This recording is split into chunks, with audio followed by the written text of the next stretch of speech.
एक दफा का जिक्र है। एक हसीन बाग था जहाँ हर सुबह सूरज की रोशनी पेड़ों के पत्ते पर चमकती थी। वहाँ कई छोटी और बड़ी चिड़िया रहती थीं। उन्हीं में एक छोटी सी चिड़िया थी जिसका नाम टीटू था। टीटू बहुत प्यारी, मासूम और मेहनती चिड़िया थी, मगर थोड़ी सी लालची भी थी। एक दिन जब सब चिड़िया दाना चुनने गई, टीटू ने देखा कि जमीन पर कुछ चमक रहा है। उसने सोचा, ये क्या हो सकता है। जब वो पास गई तो देखा कि वो एक सुनहरी दाना था।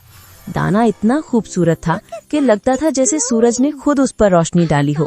टीटू ने दाना उठाया और सोचा, अगर मैं ये दाना सिर्फ अपने लिए रख लूं तो मुझे और दाना ढूंढने की जरूरत ही नहीं। उसने अपनी दोस्त चिड़ियों को नहीं बताया। सब चिड़िया दिन भर मेहनत करके दाने जमा कर रही थी और टीटू अपने सुनहरी दाने को अपने घोंसले में छुपाकर मुस्कुराती रही। अगले दिन जब टीटू ने दाना खाना चाहा तो उसने देखा कि दाना और ज्यादा चमक रहा है, मगर जैसे ही उसने एक बाइट ली, दाना हवा में उड़ गया। एक नर्म सी आवाज आई, टीटू, ये दाना सिर्फ उन चिड़ियों के लिए है जो बांटना जानती हैं। तुमने इसे छुपा कर रखा, इसलिए ये तुम्हारा नहीं। टीटू घबरा गई।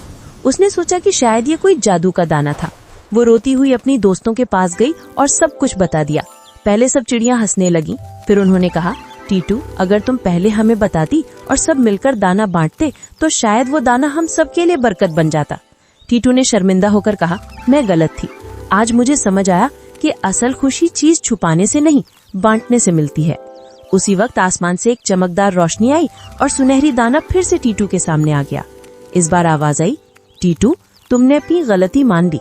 अब ये दाना तुम सब चिड़ियों के लिए बरकत बनेगा। सब चिड़ियां मिलकर उस दाने को खुशियां मनाते हुए बांटने लगीं और तब से बाग में हर दिन नए सुनहरी दाने मिलने लगे, सिर्फ उन चिड़ियों को जो एक दूसरे के साथ मिलकर रहती थीं। टीटू सबसे खुश चिड़िया बन गई, क्योंकि उसने सीखा था कि जो बांटता है वही असली खजाना पाता है। मॉरल यानी कि सबक, लालच हमेशा नुकसान देती है, लेकिन मिलजुल कर रहना और चीजें बांटना बरकत और खुशी लाता है।